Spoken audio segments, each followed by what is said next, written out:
this meeting of the Carson City Historic Resources Commission for Thursday, November 12th, 2020 at the Bob Baldrick Theater, Carson City Community Center to order. Danielle, could you call the roll? Chairperson Drews. Here. Vice Chair Darney. Commissioner Block. Here. Commissioner Hayes. Here. Commissioner Schmitter.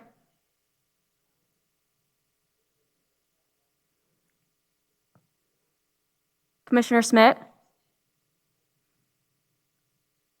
Commissioner Spielda. Here. A quorum is present. Thank you. Is Michelle going to join online? Do you know? I believe she is joining. I'm not sure if it's in person or online. Okay. Just as a notice to the public, due to COVID-19 restrictions, the meeting is not open to the public at the theater. You can, however, join by phone at 408-418-9388 with an access code 146-297-1679. That information is also on the city website. The first item is B, public comments. Is there any public comment on items in the agenda? Hearing none, we'll move. I see no public comment, Mr. Chair. Thank you. Hearing none, we'll move to item C, approval of minutes. We have no minutes from the September 10th meeting, so we'll move to D, modification of agenda. Items on the agenda may be taken out of order. The public body may combine two or more agenda items for consideration, and the public body may remove an item from the agenda or delay discussion relating to an item on the agenda at any time. Hope, is there modification? There are no modifications to the agenda. Also, for the benefit of the record, Michelle Schmitter is present. Thank you. Commission members, any reason to modify? Hearing none, we'll move to D or E, meeting items. E1, HRC-2020-009 for possible action, discussion and possible action regarding a request to remove an outbuilding, modify a front porch, replace fencing and landscape the front and side yards at property zoned residential office, RO, located at 512 North Nevada Street, APN 003-221-02. Hope. Thank you, Mr. Chair. I believe Doug Brower, the applicant, is present via telephone. The chair has just outlined the scope of this request. The subject property is known as the Child's House. Per SHPO's records, the home was constructed in 1864. On April 11th, the property owner demolished an outbuilding on the property and over the next few days removed fencing and began work on the porch. On May 14, 2020, the HRC reviewed the applicant's application and found it to be inadequate to make a decision. The HRC requested that the applicant prepare professionally prepared plans. I'll speak in the order that the chair identified the four substantive items of this agenda. In terms of the demolition, the Municipal Code 1806-075 addresses demolition of buildings in the historic district. The code tells us the HRC may approve a demolition if it finds that the resource is a hazard to public health or safety and repairs and stabilization are not feasible, or the cultural resource does not meet the National Register significance criteria. The applicant advised that the building was a safety hazard and repairs were not feasible. The applicant has provided photographs to show the condition of the building before the demolition.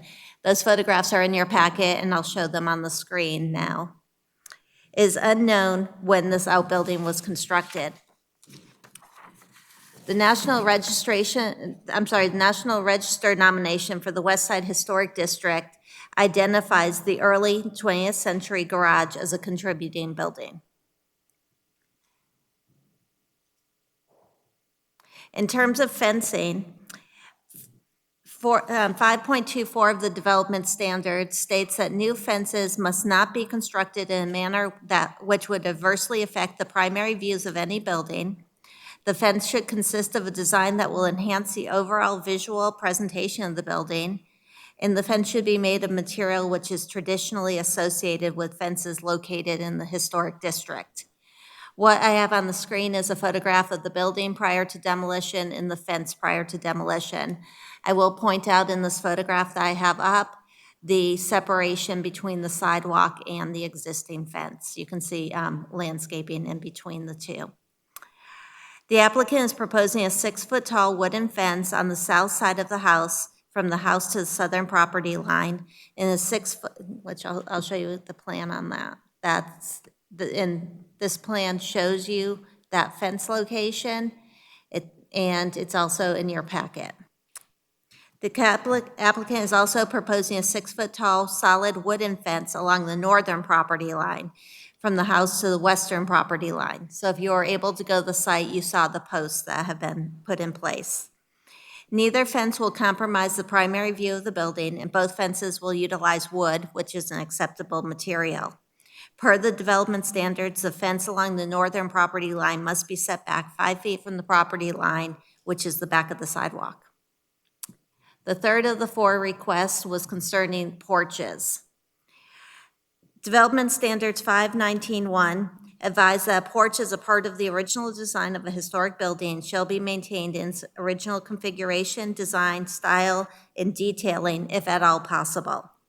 The applicant is seeking to modify the front porch from an enclosed porch to an open porch, primarily by removing the windows and the doors. If you had an opportunity to go by the site, you'll see that the windows have been removed. When you looked at this in May, the work had started on this porch. The applicant has advised that this is the scope of the project. He's not pursuing anything more than what you see in this picture. The staff believes that the modification will allow the porch to function more like a porch. Also, the proposed modification will significantly retain the historic character of the building and not substantially change the appearance of the building, consistent with the guidelines. In terms of landscaping, the development standards 5.25 identify character-defining landscape elements in the district. This includes an L-shaped concrete curb and gutter, a sidewalk and planting strip between the street and the sidewalk. In the shot, the picture I have up on the screen, you'll see some of these elements. You can see the planting strip. You can see the sidewalk in this picture. The defining characteristics of the element also include a row of deciduous trees and lawn on the planting strip. In this photo, you can see some of the deciduous trees that are currently located in the planting strip. The design guidelines also have a front setback that allows for a modestly sized front yard. Front yards are delineated by low-profile fences with a gate. A walkway leads to the front entry, and accessory buildings are often found in the rear yard. So this property does have the modestly sized front yard, and it does have the walkway that leads to the front entry. So this property does have many of the defining characteristics of the district. The lot is rectangular in shape. Currently, the front and side yards are dirt. If you had a chance to go there, I didn't go there since the snowstorm, so it might be snow, I'm not sure. But it was dirt when I went out there about a week ago. The applicant is proposing to place pea gravel in these yard areas. Provided the character-defining landscape features are retained, the placement of the pea gravel will be consistent with the guidelines. So that is the overview. I think with the conditions of approval, this request can meet the guidelines for the district. Doug Brower, I believe, is on the telephone, and I'm happy to answer questions. Thank you, Hope. Is there a site plan somewhere there? I don't have one in my packet. The site plan is essentially the plan. Here is Okay. the best site plan I've seen. I'll also state for the record that Don Smith has joined the meeting. Thank you. Mr. Brower, is there anything you'd like to add to Hope's presentation? No, sir. I think that was a very good synopsis of my request. Thank you. Thank you. Is there commission member questions or comments of Mr. Brower? I have a question. In one of the photos of the building, Um, in one of the photos of the building, there's a wrought iron fence along the sidewalk. I was wondering what happened to that wrought iron fence material. That wrought iron fence that you speak of was compromised in many areas with rust and had been broken off. It was in many areas just held by the vegetation.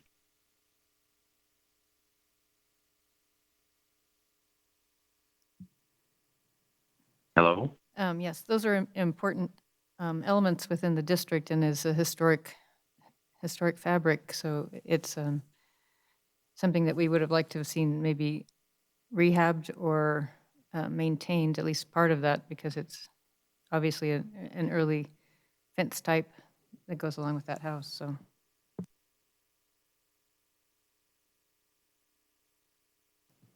I think that fence was approved by the HRC when the previous owner about 8 or 9 years ago. So the fence has only been there for a short amount of time. It has been there 20 years. Yeah, it was like one you'd see in a home improvement store where they had the stakes that you put in and they had little round things that you put on there. And probably maybe 12 years ago. Yeah, I believe Jed's right. I think that was just a steel fence. That wasn't wrought iron. It came afterwards. my mistake, I was looking at the photos and thought that it was original. Are there any other commission member questions or comments? So there's a 3-foot fence that's going along that same elevation. Is that true? No, there's not a proposed fence along the, I'll call it back of sidewalk, where the fences are located, and I'll get to the site plan. Essentially, the fence we're looking at in this picture has been removed. He's proposing to place a 6-foot fence along that northern property line, and that fence would extend to the westerly property line. In this photo, what you can see is the house fronts on North Nevada. If you look to the, let me think, it's the south side of the property, but we're not oriented to the north on this, but it's over here. He's called out the 6-foot tall wooden fence that will go from the house to that's a southern property line there. So that's the scope of the fences, right here, and then this one along the northern property line. Hope, does the fence on the northern property line meet that 5-foot setback? Where the posts are, I don't believe it's back 5 feet. It's required not by the district, but by the fence standards to be set back 5 feet. And what the guidelines say in the district is that it should meet the guideline, it should meet the fence standards as well as the guidelines. Okay, so the existing new posts have to be removed and reset. It would need to either be lowered, it could be 3 feet tall, and then it could stay in that location, or it can be moved back 5 feet. Thank you. Any other commission member questions or comments? I have a question, Hope. Had he left that fence there and just repaired it, would he have been forced to taking it down because the fence has been there for years without the 5-foot setback? If he was, he would have been allowed to repair the fence. Oh, but it's Although removed, so I this is don't different. believe the fence was, let me go back to this picture. You can see in this picture the vegetation between the sidewalk and the fence. So I don't believe the fence was right there on the sidewalk. I think there was a separation, albeit it may have been less than 5 feet. I see it now. Thank you. Any other questions or comments? May I? Yes, this is Doug Brower. May I comment, please? Sure. Oh, the fence that was previously there had been established back to its original location by wiring it to debris that was in the backyard. Our building inspector had been kind enough to lift that fence section from the sidewalk and stand it up, basically just an attempt to do the best he could for the community by returning that fence to an upright position. The posts that were there, which is really what you see now, the posts were where the new posts were. We dug the concrete up and set new posts to, in essence, exactly where the posts had originally been. That fence had been right there. It wasn't repairable in any other way than to just replace it. I have a comment on that. I walked by that house many times before the fence fell over, and I think some neighbors were suggesting that I help them go do that, and you don't do that.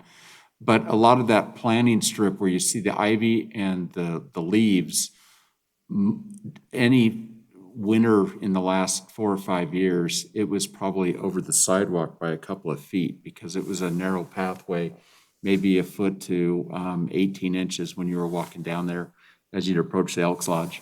So it looks like to me, the posts are probably about where they were because that ivy was growing up over the sidewalk and was filled with leaves.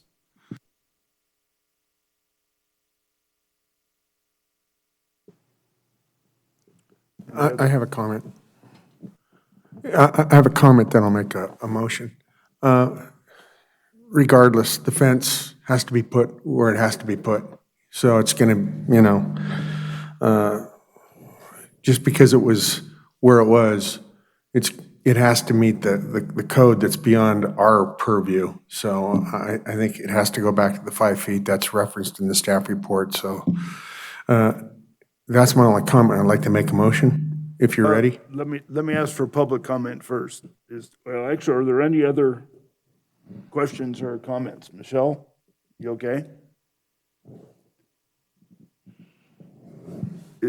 Is there any public comment on this item?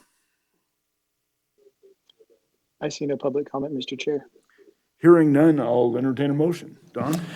I move to approve HRC 2020-00009, subject to the conditions of approval included in the staff report. I have a motion. Do I have a second? I'll second. Motion and a second. Any questions? All in favor? Aye. Aye. Opposed? Motion carries unanimously. Thank you, Mr. Brower. So then may I ask one final question? The fence located on the north side, presently those posts are established where they once were. Am I then to understand that they need to be removed and set back at a level of 5 feet from the sidewalk? Mr. Brower, this is Hope Sullivan. Yes, that is correct. And I'm happy to talk more specifically about sort of the implementation of what the commission just approved with you outside the meeting, if you'd like. Thank you, Hope. I appreciate all your efforts, and that would be just fine. Thank you again, Mr. Brower. Next item is E2. Very well. HRC-2020-0027 for possible action, discussion and possible action regarding the 2021 Historic Preservation Fund HPF grant. Before we hear this, Michelle, I think we have a couple of disclosures. Michelle, do you want to go first? Yes, I'll start. I have a disclosure statement. NRS 281A.420 requires me to disclose a conflict of interest and abstain from voting when I have a disqualifying conflict. In my private commitment, I am a historic preservation consultant. In that capacity, I was acted to prepare the preservation plan and historic resources survey for the Silver Saddle Ranch. At this time, I work on the preservation plan, and I will not have any involvement in the implementation of the plan or involvement on this project. I have already received compensation and will not receive any money from the Historic Preservation Fund if a grant is awarded for this project. Although I was involved in drafting the preservation plan, I do not have a continuing or substantial business relationship relationship with Saddle Ranch or the project. I'm making this disclosure for full transparency, but because I do not have a personal or economic interest in the project going forward, and also because I do not believe that independence of judgment is materially affected by my role, I will be voting on this matter.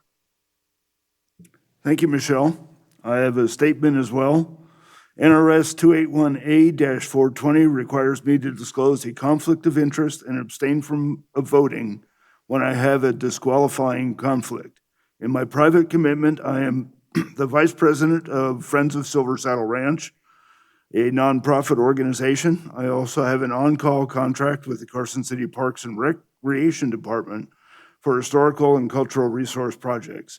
At this time, I'm not currently performing any services under my contract on Silver Saddle Ranch, and there are currently no plans for my involvement on the project. If called upon, any services I provide will be in kind, and I will not receive any funding from this project if a grant is awarded.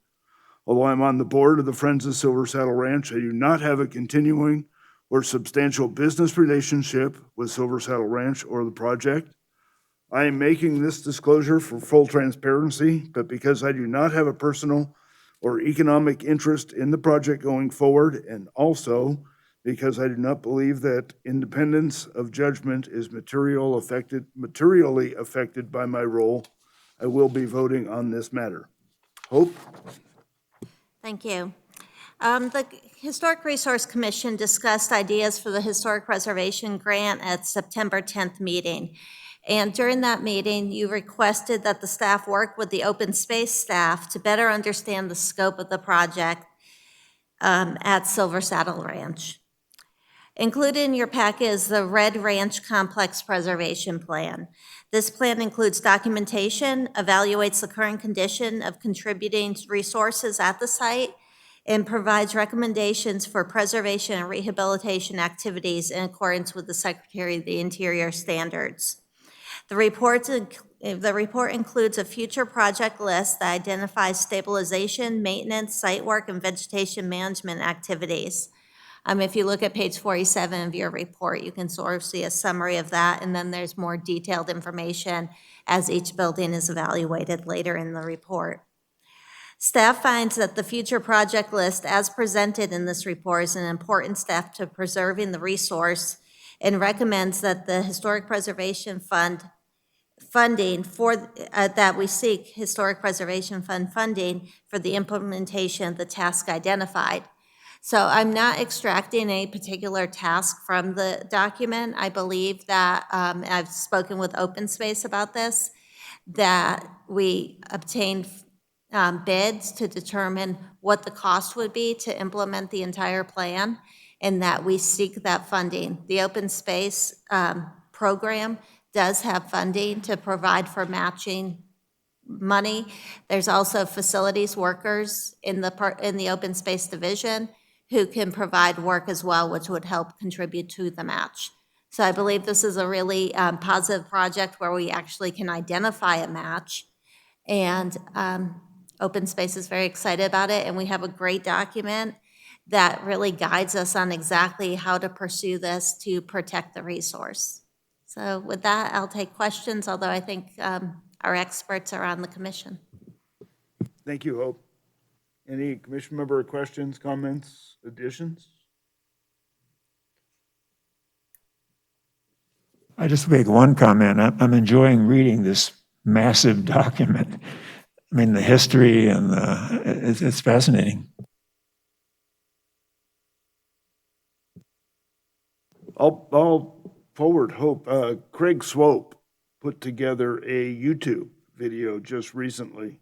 It's kind of in draft form, but it's about a 6-minute presentation on the ranch that's really good as well. It takes most of the information from this document, but it's a nice piece, and I'll give Hope the link to it, and she can share it with the rest of the staff, or with the commission.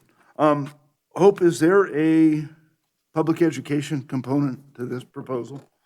Or are we just going with Parks and Rec to, No type of education, because when we start looking at education, it tends to be framed as interpretation, and the fund won't fund, or the grant can't fund interpretation.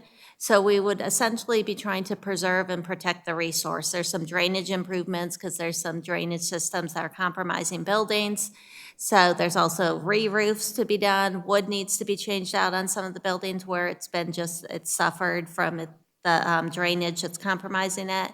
So there's quite a bit of work, and we're really fortunate to have sort of a to-do list that's consistent with the Secretary of the Interior standards.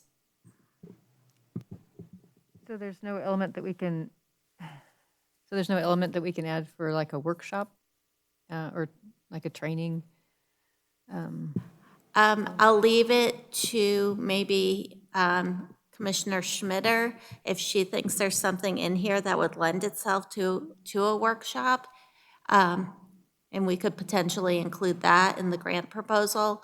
Again, we would be seeking, the money we'd be seeking would be really to make physical improvements to the property. But I think that's a good idea to sort of showcase the resource if there is an opportunity to do some type of educational item about rehabilitation of buildings. Is that what you're thinking? Yeah, I'm just thinking if we have a carpenter that's taking on part of a project and following the Secretary of Interior standards to replace in-kind materials, that even if people weren't doing hands-on work, if they were just able to have a presentation on that type of work, that would be valuable for the community to have that opportunity. Yeah, what we can certainly do is just plan it that way and work with open space, and just in the grant, we'll let them know that we'll be kind of like the Campo group always has something out every week. Where's the road work occurring? We could maybe have something, okay, what's being worked on this week at Silver Saddle Ranch, if you'd like to come and see, and do some type of promoting that way. The grant would probably not fund that, but we could probably, open space may have the funds to cover that. any other questions? I brought this up since it was agendized. I brought it up to our semi-monthly Friends of Silver Saddle Ranch meeting, and the members are very interested in volunteering time too, so we have additional match from that. And I would think that if board members wanted to come out and work on that workshop public education component, that would be appreciated, and we could use that as match as well. Any other questions, comments? Hearing none. Oh, is there any public comment on this item? Hearing none, I see no public comment, Mr. Chair. I'll entertain a motion.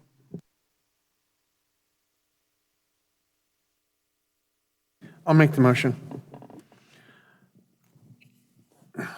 I move to seek funding through the HPF grant for the implementation of the draft Red Rand Complex Preservation Plan for the Silver Saddle Ranch.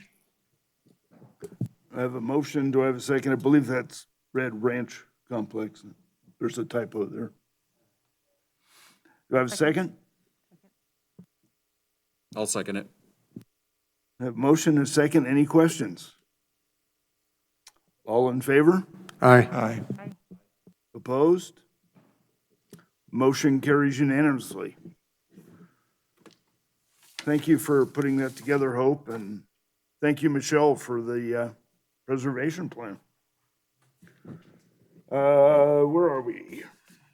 Item F, staff reports. Hope? I have my numbers tonight. So the numbers I'm going to give you are administrative approvals since the meeting of July 9th, because I didn't have the numbers last month. There's been 2 signs approved, 3 re-roofs, 1 landscaping improvement, 1 siding replacement, 1 balcony modification, and 1 gazebo. So a total of 9 administrative approvals since July 9th. Thank you, Hope. Anything else? Not that I can think of right now. We're really busy, I'll tell you that.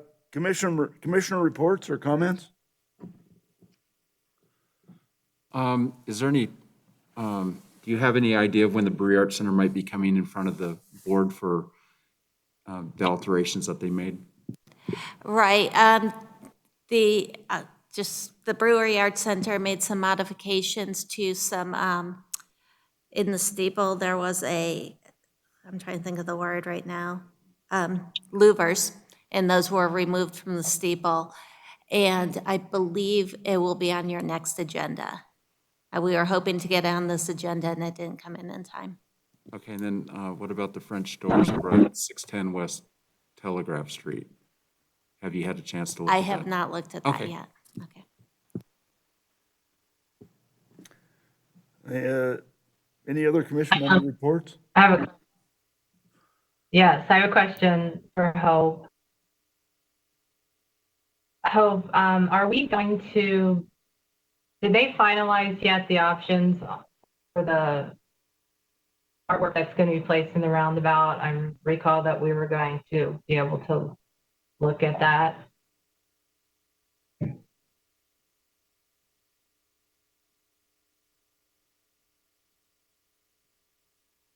No, they have not finalized the art in the roundabout. Okay, thanks. Anything else? If you've been out and about, you'll notice that the Convention and Visitors Bureau has placed all of the, or most of the markers along the Kit Carson Trail. They look pretty good. I went out with Public Works and helped site some of them, and I think they turned out really nice. So they were in constant contact with me too, to make sure that we were on board with that, so. I'll just add, I'm so glad you brought that up, because I received so many phone calls from people about those markers, and credit where credit's due. This was the Visitors Bureau who ran this and did just such a fantastic job with it and was very communicative, and so definitely the community's noticing it. Yeah, I think they look great, and I mean, even walking around, we talked to a number of homeowners as we were out sighting them, and they were really excited about having those placed. And they're much better than the old wooden ones that we had on the blue line. Anything else? I got one more thing. I found the plaque from there were 4 monuments, historical markers placed in 1975. One was right outside here by the ore cart for Mills Park. One was at the Episcopal Church, the First Presbyterian Church, and then there was one at for Treadways Park, right there on Washington, almost a mountain. And last year, Hope was contacted with a gentleman that had ended up pulling that marker out of the face of the marker out of the dumpster. And I got it last year, and 3 weeks ago, the monument's been all redone, and there's a new bracket in there in place for the plaque to be put on there. So I kind of want to do a ceremony whenever I can find out when they actually did it. I can't find the newspaper article, but I'm going to put the plaque back on there probably this week. Thanks for that, Jed. Anything else? Future agenda items, we've got BAC, correct? And can we put an item on the agenda regarding landscape maintenance within the district? We're still getting lots of feedback for properties that are starting to look kind of run down. Any other commission member requests for agenda items? Is there any public comment? I see no final public comment, Mr. Chair. Thank you. In that case, I will entertain a motion for adjournment. I move to adjourn. Second? Second. Have a motion and a second. All in favor? Aye. Opposed? We're adjourned unanimously.